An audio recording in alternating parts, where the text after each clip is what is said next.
आणि महत्त्वाची बातमी, मुंडेंच्या विरोधामधील पुराव्याचा पेन ड्राईव्ह दादांच्या पीएला दिला असं सुरेश धस यांनी म्हटलं। तर धसाने कोणताही असा पेन ड्राईव्ह दिलेला नाही असं म्हणत धनंजय मुंडेंनी आरोप फेटाळले आहे।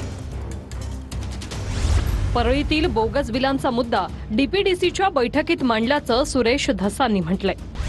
मात्र अजितदादांनी लेखी पत्र देण्यास सांगितलं, त्यानंतर कारवाईचं आश्वासन दिलं धसांची माहिती। मात्र सुरेश धसांच्या आरोपांवर कोणतीही चर्चा झाली नसल्याचं स्पष्टीकरण धनंजय मुंडेंनी दिलंय। त्या बाबतीमध्ये या ठिकाणी आमची कसलीही समोर चर्चा झालेली नाही। या बाबतीत जी चर्चा झाली त्या चर्चामध्ये जे काय असे आरोप आहेत तर त्यांनी मांडलं, आम्ही म्हणलं की त्या ठिकाणी जर असं कुठं वाटत असेल तर सबंध 15 वर्षाची या ठिकाणी चौकशी सरकारने करावी। जे बोगस पैसे वगैरे उचलण्यात आलेले होते त्या मुद्दा उपस्थित करायला लागल्याच्या नंतर अजितदादांनी सांगितलं लेखी पत्र द्या। मी त्याचे संपूर्ण लेखी पत्र तयार केलेले आहे।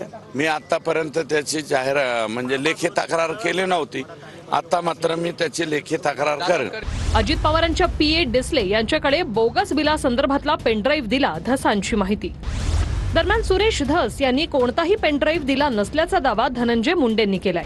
एक पेनड्राईव्ह सुरेश धस देणार होते काही जिल्ह्यातल्या सगळ्या घटना, ते माहित नाही त्याच्या बाबतीत असा पेनड्राईव्ह त्यांनी दिलाही नाही असा काही विषय, ते माहित नाही त्याच्या बाबतीत असा पेनड्राईव्ह त्यांनी दिलाही नाही असा काही विषय।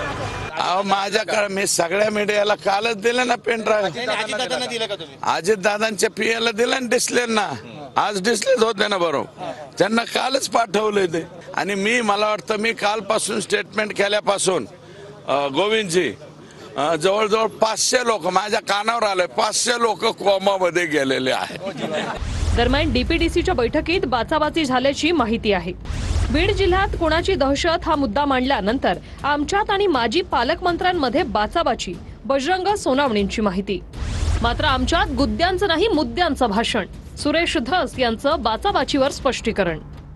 तर म्हणलं की कुणी दहशत आहे तर आम्ही त्याला उत्तर दिलं, दहशत कुणाची त्याचं उत्तर द्या। त्याच्यामुळे जिथं माजी पालकमंत्री म्हणले की इथं अधिकाऱ्यावर दहशत आहे, मग कुणाची दहशत आहे, मग त्याच्यावर थोडीच झाली बाचाबाची, तर त्याच्यावर बैठक संपली। नाही हो, गट तट नाही, किरकोळ एकामेकाला बोललं किरकोळ म्हणजे काय लगेच वाद तुम्ही काय भांडणं लावतात काय?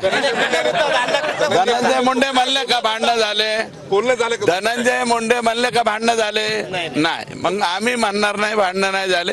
एकामेकाबद्दल बोलावंच लागतं तेवढं एवढं। आणि हे भांडण काय गुद्द्याचं भांडण नाहीये, हे मुद्द्याचं भांडण आहे।